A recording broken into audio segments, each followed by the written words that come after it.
شکر ہے جس کی توفیق سے ہم اس کی عبادت کے لیے اس کے گھر جمع ہوئے ہیں۔ عشرہ ربیع الثانی جو اللہ کے محبوب سبحانی سیدنا الشیخ عبد القادر الجیلانی رضی اللہ تعالیٰ عنہ کے ایام کی مناسبت سے اولیاء اللہ کے دوست، اللہ کے نیک بندے صالحین کا تذکرے کا سلسلہ جاری ہے، اور تقویٰ کے عنوان سے پچھلے جمعہ سے ہماری گفتگو کا آج دوسری نشست ہے۔ اللہ کے ولی کون ہوتے ہیں؟ ان اولیاءہ الا المتقون، قرآن کہتا ہے صرف اور صرف تقوی والے ہی اللہ کے ولی ہوتے ہیں۔ تو ولی کی پہچان قرآن نے تقوی قرار دی ہے، جس میں اللہ کا خوف اور تمام درجے کی احتیاط ہو، گناہوں سے، اللہ کی معصیت اور نافرمانی سے بچنے کی، اس کو ولایت کی دولت عطا کی جاتی ہے، اس کو اللہ کا ولی بنایا جاتا ہے۔ کرامت ولایت کے بعد ملتی ہے، کرامت ولایت کے بعد، اور کرامت سے بڑی کرامت تقویٰ ہے، جس کی برکت سے اللہ کی ولایت ملتی ہے اور کرامت ملتی ہے، وہ ہے تقویٰ۔ اصلی دولت، اصلی معیار اور ولایت کا بیس اللہ رب العزت نے تقویٰ کو قرار دیا۔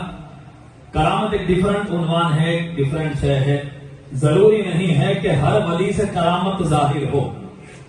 اگر کرامت کے عنوان سے گفتگو کریں، کئی اولیاء اللہ وہ بھی ہو سکتے ہیں دنیا میں جن سے کرامتیں ظاہر نہیں ہوئی۔ کرامت ظاہر کرنا یہ اللہ کے منشے سے ہوتا ہے، اللہ کی حکمت سے ہوتا ہے۔ کئی ایسے صالحین بھی ہیں جن سے کرامتوں کا ظہور نہ ہوا لیکن وہ اللہ کے ولی رہے۔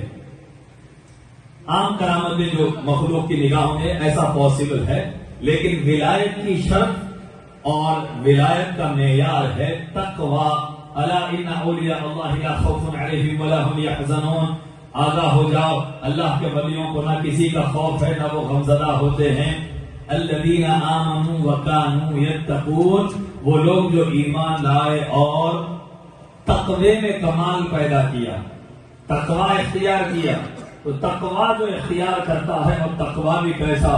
انتہائی درجے کا تقوی۔ ایک عوام کا تقوی ہوتا ہے، خواص کا درجہ ہوتا ہے، اخص الخواص کا تقوی ہوتا ہے، اس کے کیٹیگریز ہوتے ہیں۔ اب آتے ہیں احادیث طیبات کی طرف کہ یہ نیک صالحین اللہ کے جو ولی بن جاتے ہیں، اللہ ان کے ساتھ ایسا کرم اور رحمتوں کا معاملہ فرماتا ہے، ان کی صحبت میں رہنے لگتے ہیں، اللہ تعالیٰ ان کا فیض ان کو بھی عطا کرتا ہے۔ ان کے رحمتوں میں اللہ ان کو بھی شامل فرماتا ہے۔ ان کی صحبت سے ان میں تقویٰ، غنا، بے نیازی، اللہ کے ساتھ تعلق، رجوع الی اللہ، انابت الی اللہ صحبت سے حاصل ہوتی ہے۔ اسی لیے ہمیں نیک صالح اور عارف بندوں کی صحبت کا حکم دیا گیا۔ آقا عالم صلی اللہ علیہ وآلہ وسلم نے ارشاد فرمایا، یہ طبرانی بیہقی کی روایت ہے، عن عمر بن الخطاب رضی اللہ عنہ عن النبی صلی اللہ علیہ وآلہ وسلم انه قال ان لكل شيء معدنا ومعدن التقوى قلوب العارفین۔ حضور نے فرمایا ہر شے کا ایک خزانہ ہوتا ہے، ایک بڑا اسٹوریج ہوتا ہے، ہر شے کا، ہر چیز کا ایک اسٹوریج اور ایک خزانہ ہوتا ہے۔ تقوی کا خزانہ عارفین یعنی اولیاء اللہ کے دل تقوی کا خزانہ ہوتے ہیں۔ ان کے دلوں میں تھوڑا تقوی صرف اپنے لیے نہیں، خزانہ ہوتا ہے جس سے ایک سوسائٹی کی ضرورت پوری ہوتی ہے، امت کی ضرورت پوری ہو، تقوی کی کمی پوری ہو۔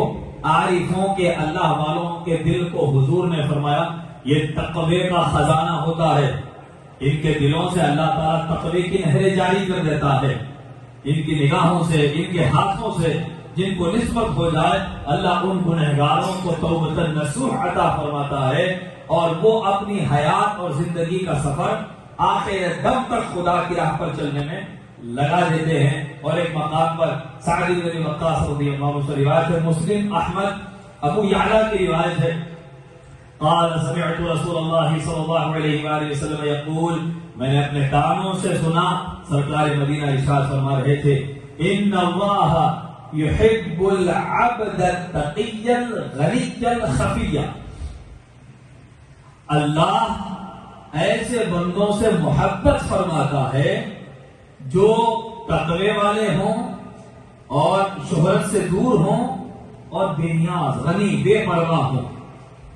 غنی بندوں کو شہرت سے دور اور تقوی والے بندوں کو اللہ پسند فرماتا ہے. سبحان اللہ.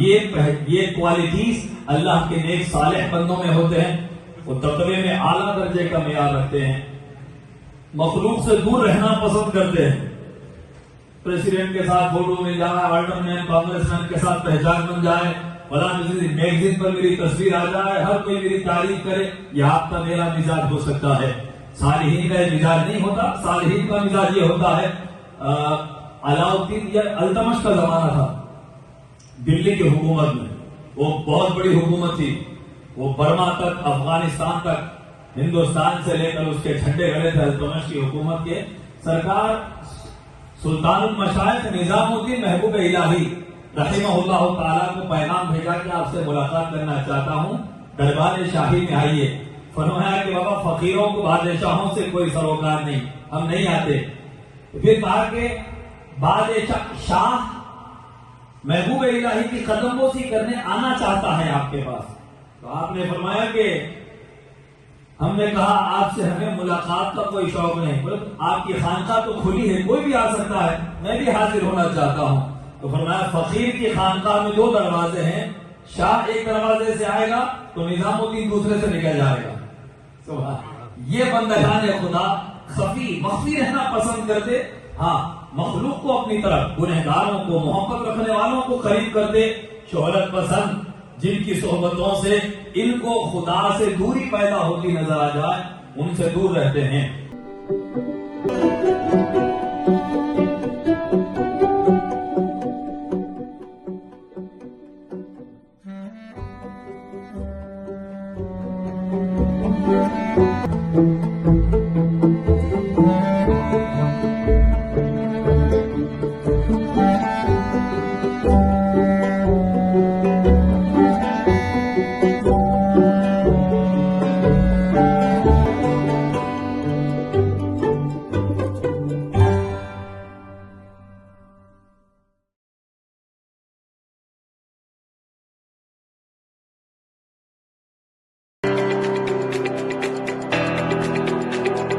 Help Sehan Vital Fusion, a 501c3, promoting sports, entertainment, health, arts and nutrition in the underserved youth of Pakistan. www.sehanvitalfusion.org. Donate via Zelle. ہوتے ہیں, بے نیاز ہوتے ہیں, نہ حکومت سے کوئی ان کو ایڈ ملتی ہے, نہ وہ چاپلوسی میں لگے رہتے ہیں. اللہ تعالیٰ ان کے ہاتھوں سے مخلوق کو دینے کا سلسلہ جاری فرما دیتا ہے. تو یہ اللہ کے محبوب ترین بندے ہوتے ہیں. اور ایک حدیث سنا, شہرت سے دور بندے, سبحان اللہ, احب العبید الی اللہ ادنی الریاء شرک. حضور نے فرمایا تھوڑا سا بھی دکھاوا شرک ہے. کسی کو دکھانے کے لیے تھوڑا سا عمل کرنا یہ بھی شرک کی ایک قسم ہے, شرک خفی ہے. کہ کس کو دکھانا, جو عمل کرنا اللہ کو دکھانے کے لیے, اللہ کو خوش کرنے کے لیے, کہ میرا رب مجھ سے خوش ہو جا. پھر ماں باپ کو خوش رکھو, یہ کیوں حکم ہے؟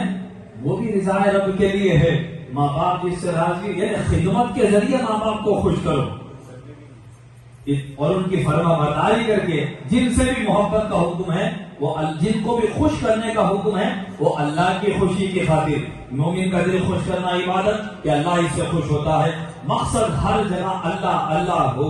حضور نے فرمایا تھوڑا سا بھی ریاکاری شرک ہے. اور اللہ کے پسندیدہ بندے احب العبید الی اللہ تبارک و تعالی الاتقیاء الاخفیاء الذین غابوا لم یفتقدوا. اللہ کے محبوب بندے وہ ہیں جو تقوی والے بندے ہیں, چھپے ہوئے بندے ہیں. وہ جب کہیں چلے جائیں تو کوئی ان کو ڈھونڈتا نہیں ہے. سبحان اللہ. تقوی کا عالم دیکھیں, محبوب سبحانی شیخ عبد القادر جیلانی. تقوی کا حال یہ کہ بچپن میں جھوٹ بولنے سے اجتناب کر کے ڈاکوؤں کو جو کچھ چھپا ہوا تھا بتا دیا. بچپن میں تقوی کا یہ حال, اور مخفی رہنے کا یہ عالم کہ تکمیل درس کے بعد, کورس کمپلیٹ ہونے کے بعد 20 برس تک جنگلوں میں ریاضت اور مجاہدہ کرتے رہے، کوئی آپ کو ڈھونڈنے والا نہ تھا۔ جب مجاہدے میں کمال ہوا تو حکم ہوا عبد القادر جاؤ، مخلوق کو ہماری طرف بلاؤ، واز کرو، لوگوں کے دلوں کو ہماری طرف پھیرو۔ تو پھر جب نکلتے ہیں کوئی ان کو ڈھونڈتا نہیں، مخفی ہو جائیں، چھپے ہیں، اذا غابوا لم يفتقدوا، جب وہ نہیں ہوتے کوئی ان کو ڈھونڈتا نہیں ہے، واذا شہدوا لم يعرفوا، وہ موجود بھی ہوں تو کوئی ان کو جانتا نہیں۔ اولئک ائمۃ الہدی ومصابیح العلم، یہی بندگان خدا ہدایت کے چراغ ہیں اور علم کا، یہ ہدایت کے امام اور علم کے چراغ ہیں۔ تو اس میں سب سے اعلیٰ معیار اللہ نے تقویٰ فرمایا، تقویٰ تقویٰ تقویٰ اللہ، تقویٰ اللہ، اللہ کا تقویٰ، اللہ کا تقویٰ۔ اور آج ہماری زندگیوں میں سب سے زیادہ ضرورت اسی شے کی ہے، تقویٰ ارن کریں، تقوی کو اپنے مضبوط کریں، متقین کی صحبتوں میں رہیں۔ ہماری صحبتیں دنیا داری، بس یہ کمانا وہ کمانا، یہ کر لیا انہیں یہ کر لیا، میرے پاس یہ نہیں ہے، میرا یہ ٹارگیٹ ہے، ساری گفتگو اسی میں، کہیں اسپورٹس کی بحث، کہیں فلم اسٹارز کی بحث، بس کپڑوں کی، کاروبار کی، گھر بنانے کی، پراپرٹیز کی، اسی میں ساری زندگی ختم ہو گئی۔ وہ صحبتیں کہاں ہیں جہاں ہم کو تقوی کی باتیں سننے کو ملے؟ وہ بیٹھے، وہ دوست کہاں ہیں؟ الاخلاء یومئذ بعضهم لبعض عدو، قرآن کہتا ہے پکے دوست بڑیس اس دن دشمن ہوں گے۔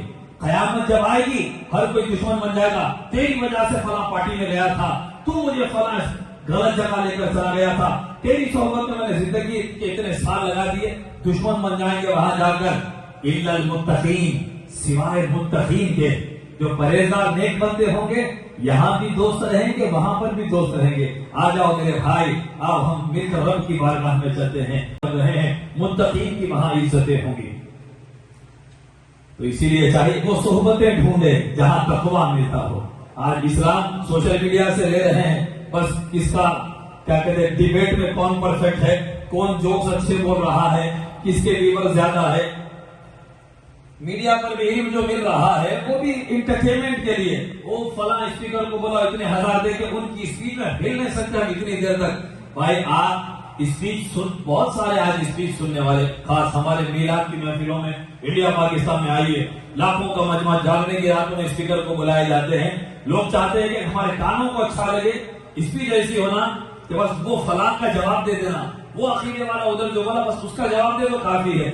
ہمیں تقویٰ ملے نہ ملے، ہماری زندگیوں میں تبدیلیاں آئے کہ نہ آئے، اس کی ہمیں کوئی فکر نہیں ہے۔ آئیے اب آپ اگر شیخ عبد القادر کے خطابات دیکھو، خطبات غوثیہ پڑھیے، عنوان ٹاپک کیا ہوتی تھی دیکھ لیجیے آپ، ایک ایک لفظ زندگیوں کو نچوڑ کر رب کی بارگاہ میں کھڑا کرنے والا جملہ ہوتا سرکار غوث پاک کا۔ اور اس قدر توبہ، رجوع الی اللہ، خلوت اور مراقبے کی ترغیبات اس میں ملتی کہ سبحان اللہ، آج بھی خطبات غوثیہ ہمارے ایمان کو تازہ کرتے ہیں۔ تو حضرات محترم، یہ بندگان خدا حضور محبوب سبحانی شیخ عبد القادر ہوں، امام ابو حنیفہ، امام احمد بن حنبل، حضرت سر سقطی، بشر الحافی، ان کی زندگیاں آج بھی امت کو تقوی کا دروازہ کھولتی ہیں اور ان کو تقوی کی طرف راغب کرتی ہیں۔ میں آپ کو ایک دو واقعات تقوی کے سناؤں، گفتگو ختم کروں۔ آئیے اپنی زندگیوں کو ہم دیکھیں، اپنے معاملات اور ڈیلنگز کو دیکھیے، اللہ والوں کی زندگی کو دیکھیے۔ امام ابو حنیفہ رحمہ اللہ سے کسی شخص نے قرض لیا تھا، تو ایک زمانہ ہو گیا اس نے قرض واپس نہیں کیا۔ امام صاحب کہیں جنازہ پڑھانے کے لیے ایک میدان میں گئے، بہت سخت دھوپ تھی، ویدر بہت گرم تھا، کہیں بھی چھاؤں نہیں تھا، شیڈ اور سایہ نہیں تھا، درخت بھی نہیں تھا۔ ایک مکان تھا دور جس کے سائے میں لوگ جا کر کھڑے ہوئے، کبھی جنازہ آنے ٹائم ہے، کچھ ہے، دھوپ بڑی ہے، اس کے سائے میں کھڑے ہوئے۔ امام ابو حنیفہ وہ تنہا تھے جو میدان نہیں میں رہے، گھر کے سائے میں نہیں گئے۔ لوگوں نے پوچھا آئیے امام، گھر کے سائے میں ہمارے ساتھ کھڑے ہو جائیے۔ آپ نہیں کھڑے رہے، دھوپ ہی میں کھڑے رہے، پسینے میں آپ بھیگتے رہے۔ کسی نے پوچھا بعد میں کیا وجہ تھی، آپ دھوپ میں کھڑے رہنا پسند کیے، سائے میں نہیں آئے؟ امام نے فرمایا کہ وہ جو مالک مکان ہے اس نے مجھ سے قرض لیا اور آج تک واپس نہیں کیا، مجھے ڈر ہوا کہ اگر اس کے گھر کے سائے میں کھڑا ہو جاؤں تو کہیں اللہ اس کو سود میں شمار نہ کرے، کیونکہ حدیث میں ہے کہ جو قرض لینے والے سے جو چیز بھی تم لیتے ہو وہ نفع میں آتی ہے، تحفہ بھی لیتے ہیں تو وہ سود میں آتی ہے، جو بھی قرض پر جو بھی نفع لوگے وہ سود ہوگا۔ مجھے ڈر ہوا کہ اس کے گھر کے سائے میں کھڑا ہونا کہیں سود میں شمار نہ کر دیا جائے۔ اللہ اکبر، یہ ہے متقین۔ حضرت عبداللہ ابن مبارک امیر المؤمنین فی الحدیث، امام اعظم کے شاگرد ہیں، بہت بڑے امام تھے حدیث کے۔ آپ نے فرمایا 1 روپیہ حرام کا اوائڈ کرنا، حرام آ رہا ہے آپ کی طرف، اس کو روک دینا 100 روپے صدقہ کرنے سے افضل ہے۔ 1 حرام کا روپیہ اپنے قریب آنے سے روک دینا، آن تو بھائی آن دی جائے کہ اللہ کی طرف سے ہمارا جو رویہ ہماری زندگیاں ہیں، 1 روپیہ اس کی کیا اہمیت ہے؟ شیطان یہاں سے دروازہ کھولتا ہے۔ اللہ دمشق میں، شام میں حدیث لکھ رہے تھے، آپ کا قلم ختم ہو گیا، ٹوٹ گیا، سیاہی ختم ہو گئی، کسی سے ادھار لیا قلم دان میں، لکھتے جب کام کمپلیٹ ہوا قلم دان میں رکھ دیا۔ آپ کی میری یہی عادت ہے، کسی سے پین لیتے جیب میں لگا کے نکل جاتے ہم لوگ، قلم کی یہی عادت ہے، رکھ لیا چلا گئے۔ مرو کے مقام تک پہنچے، کئی 100 کلومیٹر دور جانے کے بعد دیکھا تو سامان میں قلم رکھا ہوا ہے۔ عبداللہ ابن مبارک کئی 1000 کلومیٹر کچھ تھے، وہ فرمایا کہ رکو، فوراً قافلے والوں کو بھیجا، دوسرے قافلے میں شریک ہوئے، شام، ملک شام واپس گئے، جس کا قلم لیا تھا اس کو دے کر پھر واپس اپنے گھر کو گئے۔ یہ ہے اہل اسلام اور یہ ہے اہل تقوی، جو کسی کا ایک قلم بھی اگر مل جائے، غلطی سے رہ جائے، واپس کیے بغیر جانا عذاب الہی تصور کرتے۔ ہماری زندگیاں دیکھ لیجیے صاحب، کسی کی گاڑی بھی ٹھوک دیا، پارکنگ میں کسی کی گاڑی کو اسکریچ لگ گیا، بھاگ جاؤ نکل کے، جس کے گھر میں رہے مکان ڈیمیج کر دیا، مکاندار سے بچ کے بھاگو، کرایہ دار کا ڈپازٹ ڈبا کر کھا جاؤ۔ ہم کو تو زندگیوں میں کوئی پرواہ نہیں، پھر ہم جنتی ہیں صاحب، ماشاءاللہ بروز محشر پل صراط پہ ہمارا استقبال ہوگا، سرکار ہاتھ اٹھائیں گے، ہماری بخشش ہوگی۔ ہم یہ امید میں تو رہیں، لیکن یہ زندگیاں جو ہمارے بزرگ، ہمارے ولیوں نے ہمیں تقویٰ سکھایا، وہ تقویٰ ہماری زندگیوں میں کب آئے گا؟ ان کی صحبتوں میں، ان کی زندگیوں کو پڑھنے سے، یہ اپنی اولاد کو یہ واقعات سنانے سے ان کی زندگیوں میں تقویٰ پیدا ہوگا۔ اپنے گھروں میں اسلام اور تقوی کو لانا یہ ہمارا فریضہ ہے۔ ہر چیز گھر میں ہے، مسلمان بھی ہمارے گھر میں ہیں، ہمارے گھر میں اسلام لانے کی ضرورت ہے۔ ہفتے میں 1 مرتبہ بھی اگر ہماری فیملی کے ساتھ اسلامک ڈسکشن نہیں ہوتی ہے، اگر درود کے دستر کی شکل میں، کسی بھی ایکٹیویٹیز کی شکل میں، یا کوئی اسپیچ ویڈیو لگا کر گھر میں اگر ڈسکشن نہیں ہوتی ہے، تو پھر بعد کا جنریشن ہمارا خطرے میں ہے، اسلامی تعلیمات سے دور ہونے والا ہے۔ اللہ پاک آپ کو، ہم کو، کہنے والوں کو، سننے والوں کو عمل کرنے کی توفیق عطا فرمائے۔ وآخر دعوانا الحمدللہ رب العالمین۔ انشاءاللہ تعالی کل